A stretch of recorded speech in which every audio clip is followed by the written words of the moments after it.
Hey guys, இன்றைக்கி நம்ம already பற்றி அனிமேட் எபிசோட் 2 தான் பார்க்குறோம். இந்த அனிமையை பொறுத்த வரைக்கும் இது வீக்லி தான் யூஸ் ஆகும். அதனால் நான் முடிஞ்ச அளவுக்கு போட ட்ரை பண்ணுறேன். ஸ்டார்டிங்கில் நம்ம ஹீரோ அவன் 37 வயசுலேயே சாக போகிறேன். அது ஒரு லெவல் 4 வாரியாக தான் சாக போகிறேன். என்னடா அது ஒரு கொடுமையாக இருக்குது. நான் கஷ்டப்பட்டு ப்ராக்டிஸ் பண்ணால் லெவல் 4 வாரியாக தான் சாப்பிடணும். இப்படி செருப்பை சாணியில் முக்கிய அடிச்ச வாங்கி சங்கடப்படுத்திட்டாங்க. நம்ம ஹீரோ என்ன பண்ணுறது யோசிச்சிருப்பேன். இன்னும் 200 நாள் கழிச்சு இவன் ஸ்கூலில் ஒரு டெஸ்ட் நடக்கும். அந்த டெஸ்ட்டில் அவன் வந்து நல்லபடியாக ஸ்கோர் எடுத்துட்டானா இவன் ஒரு நல்ல யூனிவர்சிட்டிக்கு போவேன். அந்த யூனிவர்சிட்டியை பொறுத்து அவனோட லெவல் வந்து இம்ப்ரூவ் ஆக போகுது. இவன் 4th லெவல் வாரியாக இருக்க போகிறான் இல்லை 11th லெவல் வாரியாக இருக்க போகிறான்னு சொல்லி இது ஃபியூச்சர் தானே, இதை நம்மளால் மாற்ற முடியும். இப்போலேருந்தே இதுக்காக நம்ம கடுமையாக ப்ராக்டிஸ் பண்ணோம்னா நம்மளோட ஃபியூச்சர் நம்மளே மாற்றலாம். இந்த உலகத்தில் நம்ம தான் நம்பர் 1 இருக்கணும்னு சொல்லி ஃபியூச்சரை மாற்றுறக்காண்டி இவனும் ஒரு பெரிய பிளானை போட்டுருந்தப்ப இவனுக்கு அடுத்து கூடிய எல்லா விஷயங்களும் தெரிஞ்சிருக்கோம்.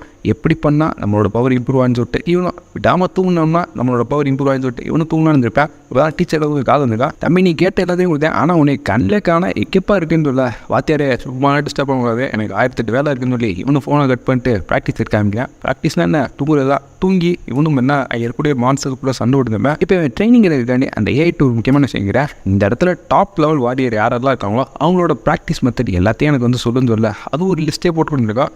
1000க்கு முதல்ல லிஸ்ட் இருந்துங்க. ஏமா இவ்வளோதான் படிக்க முடியாதே, முடிஞ்சளவு கம்மியாக ஷார்ட் லிஸ்ட் பண்ணி கொடுமான்னு சொல்ல அதுவும் 3 லிஸ்ட்டு கொடுத்துருக்கோம். அந்த 3 லிஸ்ட்டில் 3 பேருமே டாப் லெவல் வாரியர். சரி ஒருத்தர் சூஸ் பண்ணிக்கலான்னு சொல்லி நம்ம ஹீரோ ஒரு பெருசாக சூஸ் பண்ணியிருப்பேன். அவர் லெவல் வாரியாக இருப்பார். லெவல் என்னடா அது ஒரே மாதிரி இருக்கு. 16 லெவல் வாரியாக இருந்திருப்பார். அவர் தான் ஃபயர் பவர் எப்படி யூஸ் பண்ணுறது அப்படின்ற மாஸ்டர் பண்ணி வச்சுருப்பார். சரி ஓகே, இவர் தான் நம்ம கரெக்டாக இருக்குன்னு சொல்லி நம்ம ஹீரோ இவரோட டெக்னிக் என்ன, இவரோட ப்ராக்டிசஸ்லாம் என்ன எல்லாத்தையுமே நம்ம ஹீரோ பார்த்துமே இதை ப்ராக்டிஸ் பண்ணக்கு கொஞ்சம் நாட்கள் ஆகும். சரின்னு சொல்லிட்டு இவனும் ப்ராக்டிஸ் பண்ணேன். ஃபஸ்ட்டு லெவல் பொறுத்த வரைக்கும் இந்த ஃபயர் ப்ராக்டிஸ் பண்ணுறதா இருந்திருக்கும். இந்த ஃபயர் ப்ராக்டிஸ் பண்ணுன்னு சொல்லி இவனும் மனசை ஒருநிலை பார்த்தேன். இப்போ உடம்புக்குள்ள இருக்க செல்லெல்லாம் என்ன அப்படியே இம்ப்ரூவ் ஆகிடுது, அப்படியே வெடிச்சு போயிருந்தா அதுவும் என்ன டோட்டலாக சேஞ்ச் ஆகிடுது. இவன் இந்த ஃபயர் ப்ராக்டிஸ் பண்ணாலும் இப்போ உடம்புக்குள்ளே இப்போ ஃபயர் லெவல் பவர் வந்துருக்கும். நெக்ஸ்ட்டு ப்ரீத்திங் டெக்னிக்காக தான் இருக்கும். இந்த ஃபயர் லெவல் பவர் கிடச்சதுக்கப்புறம் ப்ரீத்திங் டெக்னிக் தான் மனசை நல்லா ஒருநிலைப்படுத்தி மூச்சை இழுத்து விட்டோம்னா இவரோட ஃபயர் பவரை இவன் எந்த ரேஞ்சுக்கு வேணால் கண்ட்ரோல் பண்ண முடியும். ஒரு ஊரை இழுக்கிற அளவுக்கு அவனால் கண்ட்ரோல் பண்ண முடியும். ஓகே, இதை கற்றுக்கிட்டது கடைசியாக கிறிஸ்டல் விஷுவலைசேஷன் இருக்கும். இதுதான் விஷுவலைசேஷன் ஆட்டு. இந்த ஃபயர் பவரை எந்த மாதிரி விஷுவலைஸ் பண்ணி ஆப்போனன்ட் அடிக்கிறது அப்படின்றத கடைசியாக ப்ராக்டிஸ் பண்ண மாதிரி இருக்கும். நம்ம ஹீரோ அந்த கடைசி ஸ்டேஜ் ப்ராக்டிஸ் பண்ணிப்பேன். அதாவது நினச்சத விட ரொம்ப டஃப்பாக இருக்கா. சரி 2 நாள் ப்ராக்டிஸ் பண்ணலான்னு சொல்ல இவன் நல்லா தூங்கியிருப்பல, வேர்வை ஃபுல்லாக உடம்பு ஃபுல்லாக இருந்திருக்கோம். இவனை இந்த மாதிரி டெய்லி ப்ராக்டிஸ் பண்ணால் போதும் நம்மளோட பவர் மின்னத்தில் இம்ப்ரூவ் ஆகின்னு சொல்லி அந்த மெடிசனல் தாண்டி இருக்குல்ல அதையும் கொடுத்துருப்பேன். காசுக்கு இருந்து போயிருக்கேன். அதுக்கப்புறம் தான் வாத்தியாரை பார்க்க வரேன். அப்பா காசை மட்டும் வாங்க வர, ஆனால் கல்லியே பட மாட்டேன், கொஞ்சமாச்சும் என்ன எனக்கு சொல்லுப்பான்னு தெரியல. ஓகே அப்படின்னு சொல்லிட்டு அவனுக்கு கிளம்பிருப்பேன். அவனோட போர் முன்னதை விட நல்லாவே இம்ப்ரூவ் ஆகிருக்கும். இவன் இப்போ மெடிசன் ஆகப்படல, மெடிசன்லாம் வேணால் நிறையா காசு செலவாகுது, நம்மளே செஞ்சிட வேண்டியதான்னு சொல்லிட்டு இவனும் தேவையான பொருட்கள் எல்லாத்தையும் வாங்கியிருப்பேன். இந்த AI எப்படி மெடிசன் செய்யுது அப்படின்ட்டு ஒரு ப்ரிஸ்கிரிப்ஷனே எழுதி வாங்கியிருந்திருப்பேன். அதனால் அவனுக்கு எப்படி மெடிசன் செய்கிறது அப்படின்னு தெரிஞ்சிருக்கா. கடையாக ஒன்றும் போகிறேன். ஒவ்வொரு மெடிக்கல் ஷாப்லையும் நீங்கள் மெடிசன் செய்கிற இடத்த நான் கொஞ்சம் வாடகைக்கு எடுத்துக்கலாம்னு சொல்ல ஓடி போட முதல்னு சொல்லி அவங்கள அடித்து வரட்டின்னு இருப்பாங்க. நம்ம எங்கேன்னு போய் நல்ல கடையை தேடுறது, நமக்கு ஏற்றாப்புல எவனுமே இருக்க மாட்டாங்கன்னு சொல்லி இவனுக்கு எந்த கடையை போய் செக் பண்ணலாம் அப்படின்னு சொல்லி பார்த்துருப்பேன். கடைசியாக வந்து பார்க்கல ஒரு கடை இருந்திருக்கோம். சரி இந்த கடையை ஒரு ட்ரீட் பண்ணுமோ அப்படின்னு சொல்லிட்டு இவனும் அந்த கடைக்கு வரேன். அங்கே ஒரு தெரு தூரமா கஸ்டமர்லாம் இங்கே வர்றதில்ல, நீ யாராவது லூசு திறமா இருக்க போடாமல் இல்லை, இவன் தான் நமக்கு சரியான ஆளுன்னு சொல்லிட்டு நம்ம ஹீரோ இவன்ட்டு அவனோட பவரை காட்டினுப்பேன். இவன் போகிற பார்த்து அவன் மறந்து பண்ணிப்பேன். பாஸ் உங்களுக்கு என்ன பாஸ் வேணும், எதுனாலும் சேர்ந்து இல்லை, எனக்கு ஒன்று வேணாம், ஒரு டீலிங் போகிற கண்ணு வந்திருக்கேன், உங்கள்கிட்ட இருக்க எக்யூப்மெண்ட்னா கொஞ்சம் யூஸ் பண்ணோம், அதுக்கு எவ்வளோ காசு வேணால் வாங்கிக்க, ஆனால் யூஸ் பண்ணுறப்ப எவனாச்சும் உள்ளே வந்தீங்க அவ்வளோதான் என் போட்டு சொல்லின்னு சொல்லி மிரட்டி இருந்திருப்பேன். நிறைய காசு செலவாகும், இந்த காசுலாம் கொடுத்துதான் ஓகே இல்லை. இவனும் இந்த கார்டை காட்டின்னு இருப்பேன். இவனா அண்ணே நீங்கள் உள்ளே போங்க அப்படின்னு சொல்லியிருப்பேன். நம்ம ஹீரோ உள்ளே போய் பள்ளி மண்டையை பதம் பார்த்து பக்குவமாக அந்த ஜார்க்குள்ளே போட்டோம்னா நமக்கு தேவையான மெடிசன் கிடைக்குன்னு சொல்லி இவனும் எல்லா மெடிசனையும் ரெடி பண்ணிக்கிட்டு இருப்பேன். ஓனாவே இதுக்கு பின்னாடி சைடு எஃபெக்ட்லாம் வருமா என்னன்னு தெரியல. ஆனால் நம்ம ஹீரோ அதை ட்ரை பண்ணி தான் பார்ப்போம்னு சொல்லி ட்ரை பண்ணியிருப்பேன். மெடிசனும் நல்லபடியாக வந்திருக்கான். இந்த போர்ஷன் இவனு கொடுத்து பார்க்குறேன். ஒரு டேஸ்ட்டும் இருந்தது. அதை குடிச்சதுக்கப்புறம் இவன் நெஞ்செல்லாம் அடைக்க வந்திருக்கான். என்னடா அது என்னோட கொடூரமான மெடிசனாக இருக்குது, நம்ம எதாவது தப்பாக கலந்துட்டோமான்னு சொல்லி இவனு பார்த்துப்பேன். இப்போ தான் இங்கே இருக்கேன் கதை தட்டிப்பேன். இது டைம் இல்லையே, நான் தான் உனக்கு நிறையா காசு கொடுத்தனால எதுக்குலாம் கத்திக்கிருக்கேன்னு இல்லை. எங்கள் லேடி பாஸ் வந்துட்டாங்க, ஒழுங்கு முடியாது இங்கே இருந்து கிளம்புடா அப்படின்னு சொல்லியிருப்பேன். இங்கே வந்தது ஒரு லேடியாக தான் இருக்கும். அவங்க தான் இந்த லேபோட ஓனராக இருந்திருப்பாங்க. அவங்க பெரிய நோபல் ஃபேமிலியாக இருப்பாங்க. அவங்களோட அப்பா அந்த லேபை கட்டி கொடுத்துருப்பாரு. ஆனால் அதுக்கப்புறம் அவங்க அப்பா உடம்பு முடியாமல் போயிருந்துருக்கான். அதுலேருந்து இவ தான் இந்த லேபை பார்த்துருப்பா. ஒரு பவர்ஃபுல்லான மெடிசன், அந்த மெடிசன் சாப்பிட்டா பிளட் லெவல் இம்ப்ரூவ் ஆகிறக்காண்டி இவங்க பல வித்தியில் ட்ரீட் பண்ணி போய்ப்பா. ஒன்றுமே வேலைக்கு இருந்துக்காது. இந்த மெடிசன் எல்லாத்தையும் நம்ம கண்டிப்பாக உருவாக்கணும். அப்படிப்பட்டு உருவாக்கணும்னா நம்ம ஃபேமிலி டோட்டலாக டிவால் ஆயிரும். நம்ம தான் நோபல் ஃபேமிலியாக இருந்தோம், இப்போ பிச்சைக்கார ஃபேமிலி ஆயிரம் விட்டு இவனும் பல விஷயங்களை ட்ரை பண்ணி எதுவுமே சரியாதுன்னு சொல்லி வெக்ஸான் இருப்பா. இங்கே இருக்கவனுக்கு இந்த பொண்ணு மேலே ஒரு கண்ணான் இருக்கா. இப்போ தான் பண்ணு வந்தேன் என் இடத்துல என்னடா பண்ணிச்சா ஒரே அதுக்காக இருக்க சொல்ல இவே வேற நான் எதுவுமே பண்ணல அது ஏதோ எலி தட்டி விட்டுன்னு சொல்ல நீ நாளையிலேருந்து கடைக்கு வராதுன்னு சொல்லி அவங்க அடிச்சு பற்றிப்பா இப்போ இவ தூரத்தில் ஒரு ஜார் இருக்க பார்த்துருப்பா அந்த ஜாரில் இருக்கக்கூடிய ஸ்பெஷலான போர்ஷன் கண்டிப்பாக எவனோ வேற ஒருத்தன் தான் அந்த இடத்துல வந்து செஞ்சுருக்கேன் என்ன தான் செஞ்சானா ஹை லெவலாக போர்ஷன்லாம் யாராலையும் தயாரிக்க முடியாது இல்லை அங்கேயே பாதி போர்ஷன் உடஞ்ச முடிஞ்சுங்க இவ்வளோ அந்த போர்ஷனை டெஸ்ட் பண்ணி பார்க்குறா இதுதான் இப்போ தேடி இருந்த ஒரு போர்ஷனாக இருக்கும் இதுவே கிடந்துருக்கா இவ்வளோ வேமா அந்த வேலைக்காண்ட வந்துட்டு இங்கே ஒருத்தன் வந்தால அவன் எங்கடா அவளை பற்றி இன்ஃபர்மேஷன்லாம் கொடுறான்னு சொல்லி கேட்டு இருக்கல அவனு கொடுத்துருந்து இவனும் நம்ம ஹீரோக்கே காலத்து தம்பி உனக்குள்ள பாட்டான் இருக்கு தயவு செஞ்சு அதுக்கு வாப்பா உனக்கு நான் எவ்வளோ காசுனா தரேன் அந்த மெடிசனோட ஃபார்மா மட்டும் சொல்லுன்னு சொல்ல ஒரு வாரம் கழிச்சு வரையும் சொல்லி நம்ம ஹீரோ ஃபாலோ கட் பண்ணிப்பேன் ஏன்னா அவன் கடுமையாக ப்ராக்டிஸ் எடுத்துக்கிட்டு இருப்பேன் இவன் யாருன்ற விஷயம் அவங்களுக்கு தெரிஞ்சுருக்காதே டேய் அவனை நீ நல்லா கண்டுபிடிக்கலாம் அவனை கண்டுபிடிச்சாலும் நான் எக்கச்சக்க காசு தெரிஞ்சு சொல்ல இவனு சரின்னு சொல்லியிருப்பேன் ஆனால் அவன் ஒரு ஸ்டூடெண்ட் சொல்லல ஸ்டூடெண்ட்டா அப்போ நம்மளே விசாரிச்சுக்கலான்னு சொல்லி இவ்வளோ யோசிச்சுருப்பா நம்ம ஹீரோ விடாமல் தூங்கி இருந்திருப்பேன் தூங்கல தான் இப்போ ஒரு மான்ஸ்டர் கூட சண்டை விழுந்துருப்பேன் அது பவர்ஃபுல்லான ஜாம்பி மான்ஸ்டர் வந்துருக்கும் அது கூட சண்டை விழுந்து அவன் கையே உடஞ்சிருக்கும் இதே பொறுத்துட்டானா இதோட போகிற கிடச்சிருக்கோம் அதனால இப்போ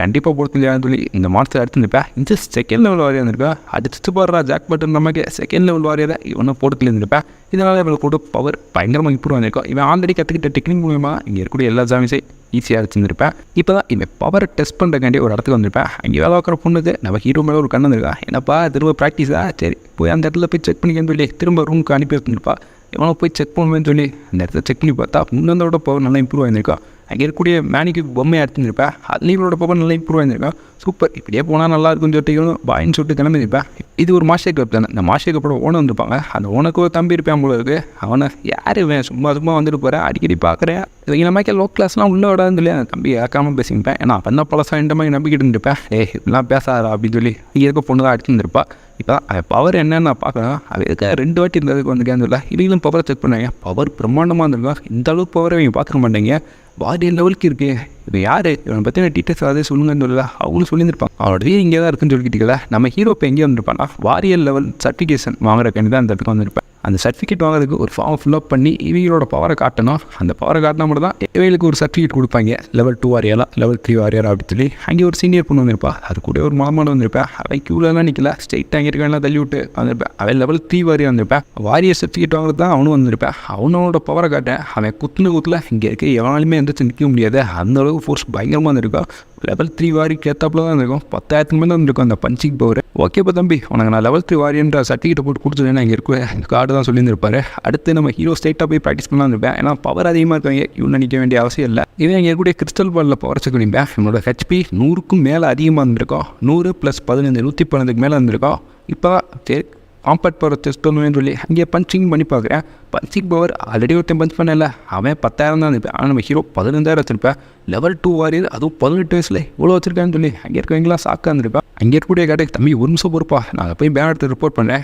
அது கட்டி எங்கேயும் போயிடாத இங்கே இரு உனக்கு தேவையான எல்லாத்தையும் நான் வந்து கொண்டாட போகிறோம் உனக்கு பல ரிவார்டு காத்துக்கிட்டுன்னு சொல்லி அவர் வேமா கிளம்பிப்பாரு இந்த மலமாண்டு நம்ம ஹீரோட்ட ஃப்ரெண்ட்ஷிப் வைக்கணும்னு சொல்லி வச்சுருப்பேன் அவ்வளோதான் சுற்றி இருக்க எல்லாருமே நம்ம ஹீரோ டாப் தான் சொன்னாங்க ஆள் ஒரு சாமி நம்ம ஹீரோ வெளியில் வந்திருப்பேன் வெளியில் வந்தா நம்மளோட தங்கச்சி அந்த இடத்துல வைப்பா அவரோட ஃப்ரெண்ட்ஸோடு தான் வந்துக்கிட்டுப்பா நீ என்னம்மா இங்கே பண்ணிக்கிட்டு இருக்கேன் கேட்டா நீ என்னடா இங்கே பண்ணிட்ட அப்பப்பா ரூமில் தூங்கிட்டு இருக்கேன்னு தெரியல இவனுக்கு எப்படி நம்ம தூங்குறலாம் தெரியுது இவனுக்கு வேறு வேலை இல்லை நம்மளை வேவு பார்த்துக்கிட்டே இருப்பான்னு சொல்லி அவர் முக்கியமான விஷயத்துக்காண்டி வந்தேன்னு சொல்லிட்டு நம்ம ஹீரோ கிளம்பிட்டு இருப்பேன் அதே சமயம் இங்கே இவங்களோட சீனியரை பார்த்துக்கிட்டே தான் நான் தகவல் வச்சிருப்பா அந்த சீனியர் நம்ம ஹீரோ பார்த்துருப்பேன் என்னாச்சு உங்கள் பவர் டெஸ்ட் என்னாச்சு உங்களுக்கு சர்டிஃபிகேட் கிடச்சிட்டான்னு சொல்லி அவங்களாம் கேட்டால் இல்லை டெஸ்ட்டே கேன்சல் பண்ணிட்டாங்க ஒருத்தன் வந்தால் பயங்கரமாக அவனோட பவரை காட்டினேன் மான்ஸ்டர் மாதிரி இருந்தேன்னு சொல்ல அவனோட பேரை நின்று வந்ததுக்கப்புறம் நம்ம ஹீரோட பேரை அந்த பொண்ணு சொல்லியிருப்பா ஹீரோவான்னு சொல்லி இங்கே இருக்கக்கூடிய ஹீரோட தங்கச்சியிலேருந்து அவங்க ஃப்ரெண்ட்ஸ் வந்து எல்லாமே சாக்கான்னு இருப்பாங்க அதே சமயம் நம்ம ஹீரோ திரும்ப தூங்கியிருப்பேன் அந்த பேரல் வேர்ல்டு இருக்குல்ல அந்த வேர்ல்டு தான் போயிருப்பேன் அதாவது ஃபியூச்சர் வேர்ல்டுன்னு வச்சுக்கலாம் அந்த ஃபியூச்சர் வேர்ல்டில் போய் இவனோட வாழ்க்கை மார்ச்சா இல்லைன்னு செக் பண்ணி பார்க்கல அவன் 37 வயசில் ஆல்ரெடி சாரை தான் இருந்திருக்கான் ஆனால் இப்போ 37 வயசுலாம் சாலை பயவுக்குள்ளே போயிருந்தா 87 வயசு வரைக்கும் வந்திருக்கேன்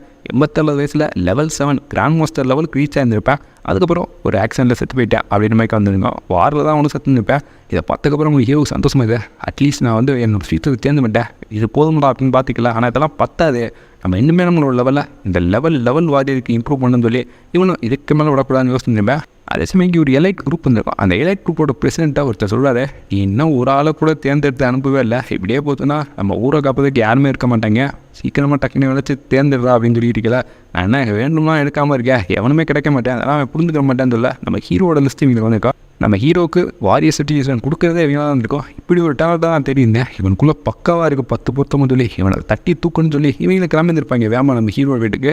அதே சமயம் நம்ம ஹீரோ இருக்கல அவனை பார்க்குறக்காண்டி இந்த இடத்துல மாஸ்டர் கிளப்போட பொண்ணு இருக்கல அவளும் அவனோட தம்பிட்டு எல்லா இன்ஃபர்மேஷன் கேதர் பண்ண சொல்லியிருப்பா. அவனோட வீட்டிலேருந்து எல்லாத்தையும் வீடு கண்டுபிடிச்சிருப்பாங்க.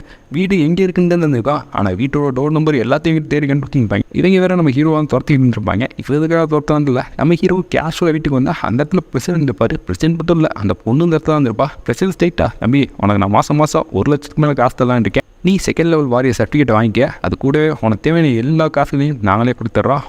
ராஜா வாழ்க்கை தான் நம்ம. அதுக்கு ஒரு முக்கியமான சித்தம் பண்ணால் அவனோட பவர் இம்ப்ரூவ் பண்ணினா சிட்டி லெவலில் இருக்கக்கூடிய மான்ஸ்டர் எல்லாத்தையும் என்னப்பா அது துவம்சம் பண்ணணும். அதுக்கு முதல்ல உன்னை ட்ரைனிங் கேம்ப் அனுப்புகிறோம். அது ஒரு எலைட்டில் ஒரு ட்ரைனிங் கேம்ப்னு அவர் சொல்லியிருப்பாரு. ஆனால் அந்த எலைட்டில் ஒரு ட்ரைனிங் கேம்பில் நீங்கள் சாதாரணமாக பாஸ் ஆக முடியாது. ஒருத்தன் கொடூரமான சைக்கோ வந்துருப்பேன். அது ரொம்ப மோசமான வர எல்லாத்தையும் அவனும் டார்ச்சர் அவையிலே இங்கேருந்து போகிற அளவுக்கு ரொம்ப டார்ச்சர் பண்ணியிருப்பேன். இதை பற்றிலாம் பக்கத்தில் இருக்க பொண்ணு தான் சொல்லி அதெல்லாம் சும்மாப்பா நீ வந்து அந்த எலைட்டில் ஒரு ட்ரைனிங் கேம்பில் பார்ட்டிசிபேட் பண்ணுன்னு சொல்லி அவரும் கிளம்பியிருப்பார். இங்கே இருக்கக்கூடிய பொண்ணு நானும் உங்கள்கிட்ட ஒரு டீலிங் போலாம் தான் வந்தேன். எங்கள் மாஸ்டர் கப்புக்கு நீங்கள் ஒன் ஆஃப் த மெம்பர் ஆகிருங்க. எங்கள் மாஸ்டர் கப்புக்கு ஒரு அந்த லீடர் நீயாக ஆகிக்கலாம். நீ என்னிலேருந்து என்னோட அசிஸ்டன்ட் மாதிரி சொல்ல நம்ம ஹீரோ அசிஸ்டண்ட்டை வார்த்தையை கேட்டு காண்டாயிருந்திருப்பேன். நான் ஒன்றும் அசிஸ்டண்ட்லாம் இருக்க முடியாது. நான் அப்பப்போ உங்கள் மாஸ்டர் கப்பை வந்து என்னோடய பவர் செக் பண்ணேன். அதுக்கு நான் அடிக்கடி வருவேன்னு சொல்ல இந்த பொண்ணு இவனை விட்டுறக்கூடாது சொல்லி சரி ஓகே ரொம்ப நன்றி உங்களுக்கு நான் மாதம் காசு தரேன். நீங்கள் எப்போயுமே எங்கள் மாஸ்டர் கப்புக்கு வரணும்னு சொல்லி அவனுக்கு கிளம்பியிருப்பா.